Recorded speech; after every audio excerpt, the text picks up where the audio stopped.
Chapter 6. Mina Murray's Journal. 24th of July, Whitby.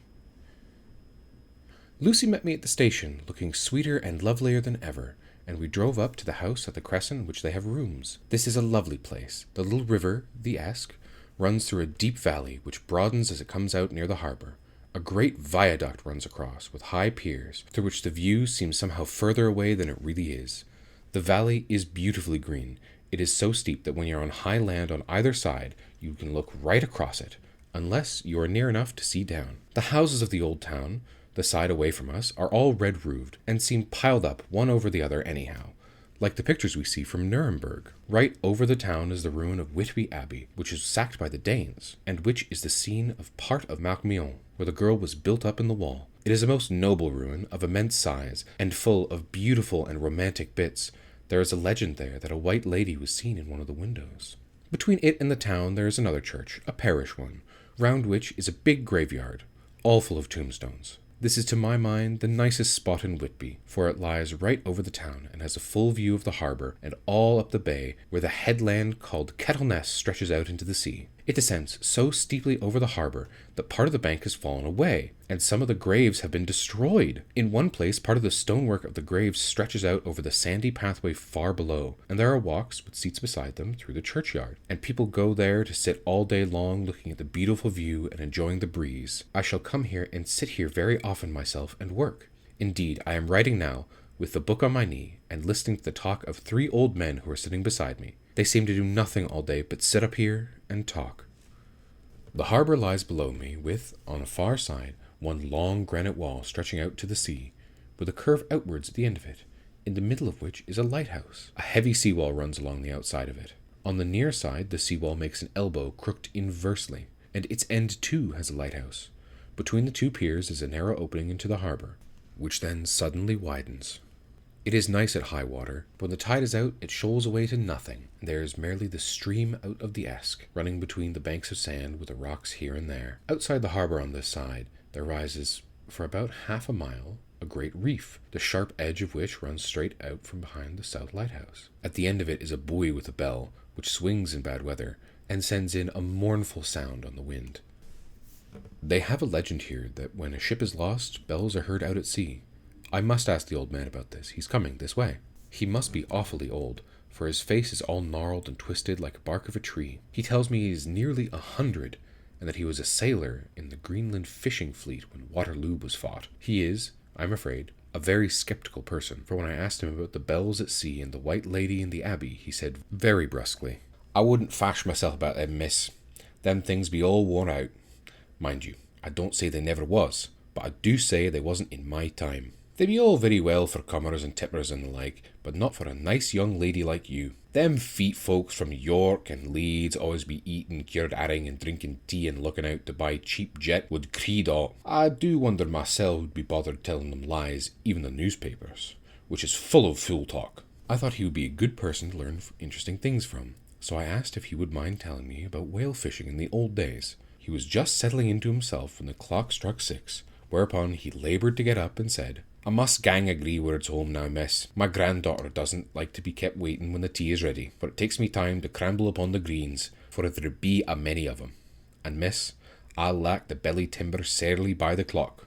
He hobbled away, and I could see him hurrying as well as he could down the steps. The steps are a great feature on the place. They lead from the town up to the church, and there are hundreds of them. I do not know how many, and they wind up in a delicate curve. The slope is so gentle that a horse could easily walk up and down them. I think they must have originally had something to do with the abbey. I shall go home too. Lucy went out visiting with her mother, and as they were only duty calls, I did not go. They'll be home by this. 1st of August. I came up here an hour ago with Lucy, and we had a most interesting talk with my old friend and the 2 others that always come and join him. He is evidently the Sir Oracle of them, and I should think he must have been in his time a most dictatorial person. He will not admit anything, and downfaces everybody. If he can't out-argue them, he bullies them, and then takes their silence for agreement with his views. Lucy was looking sweetly pretty in her white lawn frock. She has gone a beautiful colour since she's been here. I noticed that the old men did not lose any time in coming up and sitting near her when we sat down. She is so sweet with old people. I think they all fell in love with her on the spot. Even my old man succumbed and did not contradict her, but gave me the double stare instead. I got him on the subject of legends, and he went off at once into a sort of sermon. I must try and remember it and put it down. It be all fool talk, lock, stock and barrel, that's what it be and not else. These bands and wafts and bogas and barguess and bogles and all anent them is only fit to set barons and dizzy women a belderin. They be naught but airblebs. And they, like all grims and signs and warnings, be all invented by parsons and elusome beck-buddies, and railway tokers and skeeters, schooner affins, and to get folks to do something they wouldn't otherwise incline to. It makes me ireful to think of them. Why, it's them that not content with printing lies on paper and preaching at a pulpit as they want to be cutting them on their tombstones. Look here, all around you in art, will ye? All the steams holding up their heads, as well as they can out of pride, is a cant, simply trembling down with the weight of the lies they wrote on them. Here lies the body, or sacred to the memory, wrote on all of them, and yet in nigh half of them there ain't been bodies at all, and the memories of them been cared a pinch or sniff about, much less sacred. Lies, all of them. Nothing but lies of one kind or another. My gog, but it'll be a queer scourement at Judgment Day when they come tumbling out of their death sarks, all joped together and trying to drag their tombstones from to prove how good they was. Some of them trimming and dithering, their hands dozed and slippy from lying in the sea, that they can't even keep their group of them. I could see from the old fellow's satisfied air and the way in which he looked around for approval from his cronies that he was showing off. So I put in a word to keep him going. "Oh, Mr. Swales, you can't be serious. Surely these tombstones are not all wrong?" "Yablins. There may be a poorish few not wrong, saving they were to make out people too good. For there be folk that do think a bomb bowl be like the sea, if only it be their own. The whole thing be only lies. Now look here, you come here a stranger, and you see this kirk gath." I nodded, for I thought it better to assent, though I did not quite understand his dialect. I knew it had something to do with the church. He went on. "And you could say that all this stems be aboon folks that happened here, snod and snog?" I assented. "Then that be where the lie comes in. Why, there be scores of these lay beds that be toon as Dunn's back-a-box on Friday night." He nudged one of his companions. They all laughed. "And my gog, how could there be otherwise? Look at that one. The A Fest, a Back and Beer Bank. Read it." I went over and read. "Edward Spensla, master, mariner, murdered by pirates off the coast of the Andes, April 15th at 30. When I came back, Mr. Swales went on. "Who brought him home, I wonder?" "Tapamir, murdered off the coast of the Andes. And you can say his body lay under?" "Why, I could name ye a dozen whose bones lie in Greenland seas above." He pointed northwards. "Or where the currents may have drifted them. There be steens about ye.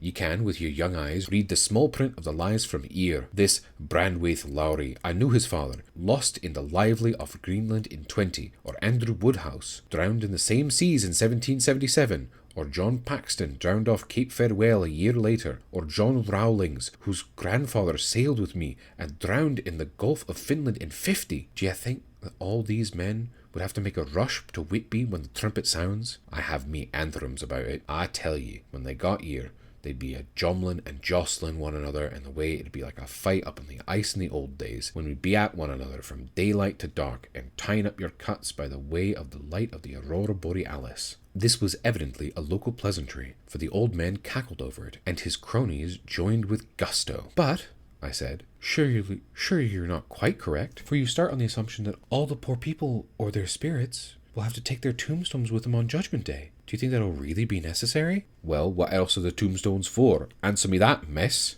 "To please their relatives, I suppose."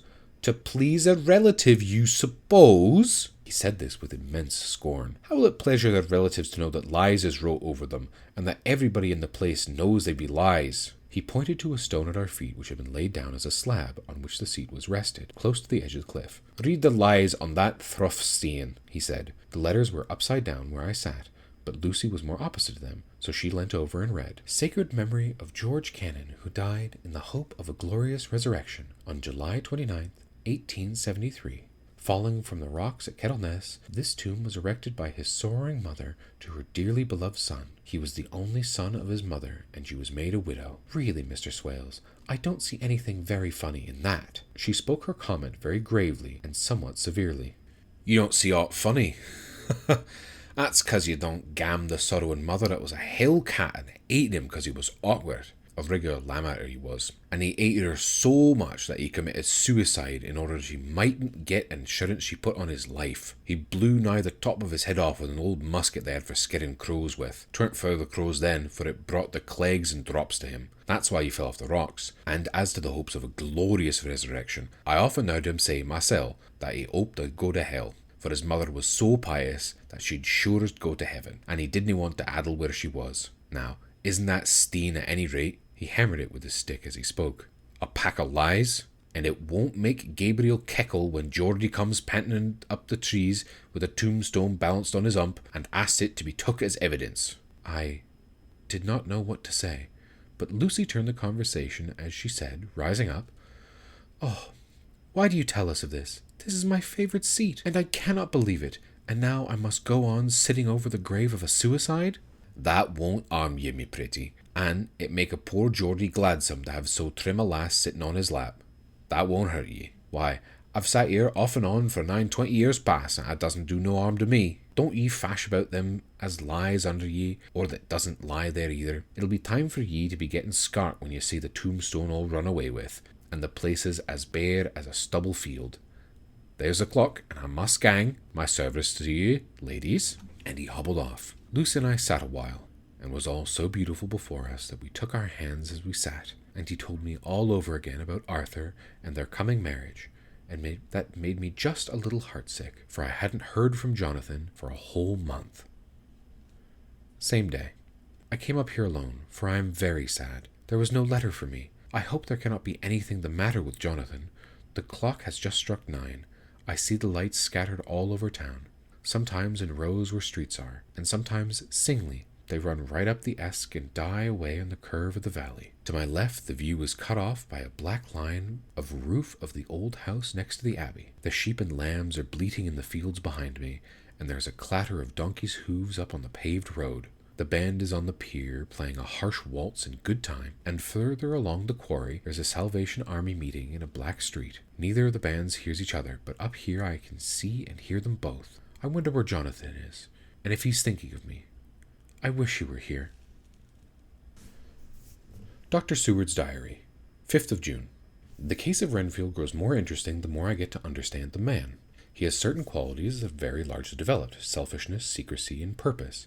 I wish I could get at what is the subject of the latter. He seems to have some settled shame of his own, but what it is I do not know yet. His redeeming quality is love of animals, though, indeed, he has such curious turns in it that I sometimes imagine he is only abnormally cruel. His pets are of odd sorts. Just now his hobby is catching flies. He has, at present, such a large quantity that I have had myself to expostulate.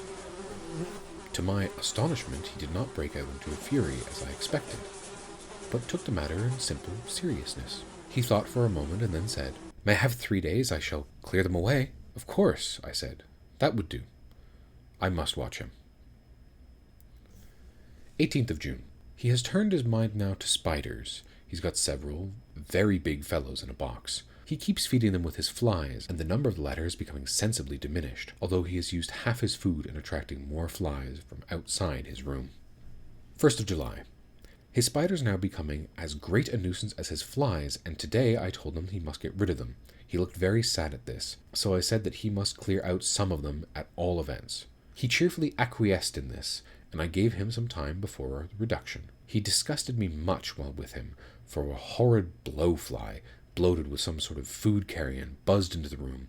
He caught it, held it exaltedly for a few moments between his finger and thumb, and, before I knew what he was going to do, put it in his mouth and ate it.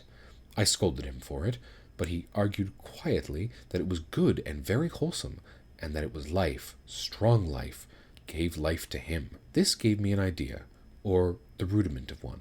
I must watch how he gets rid of the spiders. He has evidently some deep problem in his mind, for he keeps a little note in which he is always jotting down something. Whole pages of it are filled with the masses of figures, generally single numbers added up in batches, and then the totals being added in batches again, as though he were focusing some account, as the auditors put it. 8th of July. There is a method in his madness, and the rudimentary idea in my mind is growing. It'll be a whole idea soon. And then, unconscious celebration. You will have to give the wall to your conscious brother. I kept away from my friend for a few days so that I might notice if there were any change. Things remain as they were expected, that he has parted with some of his pets, and now has got a new one. He managed to get a sparrow, and has partially tamed it. His means of taming is simple, for already the spiders have diminished. Those that do remain, however, are well fed, for he still brings in the flies by tempting them with his food. 19th of July. We are progressing. My friend now has a whole colony of sparrows, and his flies and spiders are almost obliterated. When I came in, he ran to me and he wanted to ask me a great favor, a very, very great favor. He spoke, and as he spoke, he fawned on me like a dog. I asked what it was, and he said, with a sort of rapture in his voice and bearing, a kitten, a nice, little, sleek, playful kitten that I can play with and teach and feed and feed and feed. I was not unprepared for this request, for I had noticed how his pets were increasing in size and vivacity, but I did not care, for this pretty family of tame sparrows we wiped out in the same manner as the flies and the spiders. So I said to him that we would see about it, and asked him if he would rather not have a cat than a kitten. His eagerness betrayed him as he answered, "Oh, yes, I would like a cat. I only asked for a kitten lest you refuse me a cat. No one would refuse me a kitten, would they?" I shook my head and said that at present I feared it would not be possible, but that I would see what I could do about it. His face fell, and I could see a warning of danger in it, for there was a sudden fierce, sidelong look which meant killing. The man is an undeveloped homicidal maniac. I shall test him with his present craving and see how it will work out. Then I shall know more. 10 p.m. I have visited him again and found him sitting in the corner brooding. When I came in, he threw himself on his knees before me and implored me to let him have a cat, that his salvation depended upon it. I was firm, however, and told him that he could not have it, whereupon he went without a word, and sat down, gnawing at his fingers in the corner where I found him. I shall see him early in the morning. 20th of July. Visited Renfield very early, before the attendant went his rounds. Found him up and humming a tune. He had spreading out the sugar which he had saved from the window, and was manifestly beginning his fly-catching again, and being eating it cheerfully and with good grace. I looked around for his birds, and not seeing them, asked him where they were. He replied, without turning around, that they had all flown away. There were a few feathers about the room, and on his pillow a drop of blood. I said nothing, but went and told the keeper to report to me if there were anything odd about him during the day. 11 a.m. The attendant has just been to me to say that Renfield has been very sick and has disgorged a whole lot of feathers. My belief is, doctor, he said, that he has eaten his birds, and he just took and ate them raw. 11 p.m. I gave Renfield a strong opiate tonight, enough to make him sleep, and took away his pocketbook to look at it. The thought that had been buzzing about my brain lately is complete, and the theory proved. My homicidal maniac is of a particular kind. I shall have to invent a new classification for him, and call him a zoophagous, life-eating maniac. What he desires is to absorb as many lives as he can, and he has laid himself out to achieve this in a cumulative way. He gave as many flies to one spider and as many spiders to one bird, and then wanted a cat to eat that many birds. What would have been his later steps? It would almost be worthwhile to complete the experiment. It might be done if there were only a sufficient cause. Men sneered at vivisection, and yet look at its results today. Why not advance science in its most difficult and vital aspect, the knowledge of the brain? Had I even seen the secret of one such mind? Did I hold the key to the fancy of even one lunatic? I might advance my own branch of science to a pitch compared those of Burden Sanderson's physiology or Ferrier's brain knowledge would be as nothing, if only there were a sufficient cause. I must not think too much of this, or I may be tempted. A good cause might turn the scale with me, for may not I, too, be of an exceptional brain, congenitally? How well the man reasoned. Lunatics always do with their own scope. I wonder at how many lives he values a man, or if at only one. He has closed the account most accurately, and today begun a new record. How many of us begin a new record with each day of our lives? To me it seems only yesterday that my whole life was ended with my new hope, and that, truly, I began a new record. So it will be until the great recorder sums me up and closes my ledger account with a balance to profit or loss. Oh, Lucy, Lucy, I cannot be angry with you, nor can I be angry with my friend whose happiness is yours, but I must only wait on the hopelessness and work. Work. If only I could have as strong a cause as my poor friend here, a good, unselfish cause to make me work, that would indeed be happiness. Mina Murray's Journal, 26th of July. I am anxious, and it soothes me to express myself here. It is like whispering to oneself and listening at the same time. There's also something about the shorthand symbols which makes it different from writing. I am unhappy about Lucy and Jonathan. I have not heard from Jonathan for some time, and he was very concerned. But yesterday, dear Mr. Hawkins, who was always so kind, sent me a letter from him. I had written him, asking if he had heard, and he said the enclosed had just been received. It is only a line dated from Castle Dracula, and says that he is just starting for home. That is not like Jonathan. I do not understand it, and it makes me more uneasy.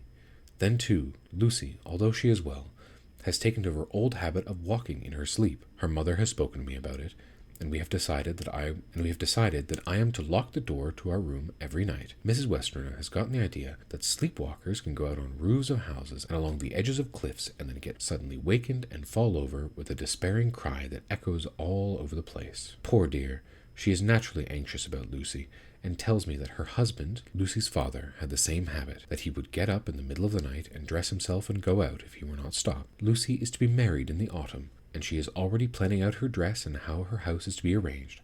I sympathize with her, for I do the same, only Jonathan and I will start in a very simple way, and shall not have to make both ends meet. Mr. Holmwood, he is the Honourable Arthur Holmwood, only son of Lord Godalming, is coming up here very shortly, as soon as he can leave town, for his father is not very well, and I think dear Lucy is counting on the moments till he comes. She wants to take him up to the seat on the churchyard cliff and show him the beauty of Whitby. I dare say it is the waiting which disturbs her. She'll be all right when he arrives. 27th of July. No news from Jonathan. I'm getting quite uneasy about him. The why I should not know, but I do wish that he would write, if only it were a single line.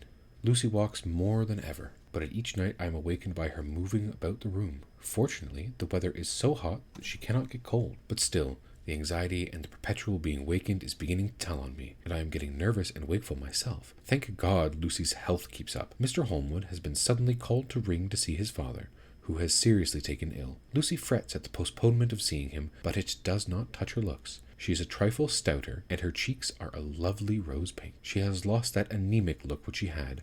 I will pray it will last. 3rd of August.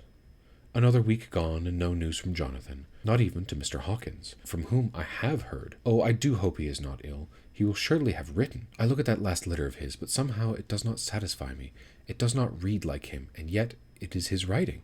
There's no mistake of that. Lucy has not walked much in her sleep in the last week, but there is an odd concentration about her which I do not understand. Even in her sleep she seems to be watching me. She tries the door, and finding it locked, goes about searching for the key. 6th of August. Another 3 days and no news. The suspense is getting dreadful. If I only knew where to write, or where to go, I should feel easier. But no one has heard a word of Jonathan since his last letter. I must only pray to God for patience. Lucy is more excitable than ever, but otherwise well. Last night was very threatening, and the fishermen say that we're in for a storm. I must try and watch it and learn the weather signs. Today is a grey day, and the sun, as I write, is hidden in thick clouds high over Kettleness. Everything is grey, except the green grass, which seems like emerald amongst it. Grey earthy rock, grey clouds, tinged with the sunburst at the far edge, hanging over the sea, into which the sand points stretch like grey fingers. The sea is tumbling in over the shallows and the sandy flats with a roar, muffled in the sea mists drifting inland. The horizon is lost in a grey mist. All this vastness, the clouds are piled up like giant rocks, and there is a brool over the sea that sounds like some presage of doom. Dark figures are on the beach over here and there, sometimes half shrouded in the mist, and seem men like trees walking. The fishing boats are racing for home, and rise and dip in the ground swell as they sweep into the harbour, bending to the scuppers. Here comes old Mr. Swale. He is making straight for me, and I can see, by the way he lifts his hat, he wants to talk. I have been quite touched by the change in the poor old man. When he sat down beside me in a very gentle way, "I want to say something to you, miss." I could see he was not at ease, so I took his poor old wrinkled hand in mine, and asked him to speak fully. So he said, leaving his hand in mine, "I'm afraid, my dearie, that I must have shocked you with all the wicked things I've been saying about the dead and such like for weeks past. But I didn't mean them, and I want you to remember that when I'm gone. We old folks be daft, and with 1 foot abaft the crock wall, don't altogether think of it. We don't want to feel scared of it, and that's why I've took to making light of it, so that I'd cheer up my own heart a bit. But Lord love you, miss, I ain't afraid of dying, not a bit. Only I don't want to die if I can help it. My time must be nigh as of hand now, for I be old, and 100 years is too much for any man to expect. And I'm so nigh it that the old man is already whetting his scythe. You see, I can't get the old habit of caffing about it all at once. Chaffs will wag as they be used to. Soon, some day, the angel of death will sound his trumpet for me. Don't you do all greet, my dearie, for he saw that I was crying. If he should come this very night, I will not refuse to answer his call. For life be, after all, only waiting for something else in what we're doing, and death be all that we can rightly depend on. But I'm content, for it's coming for me, my dearie, and coming quick. It may be coming while we be looking and wandering. Maybe it's in that wind out over the sea bringing in, with its loss and wreck and sore distress and sad hearts. Look, look!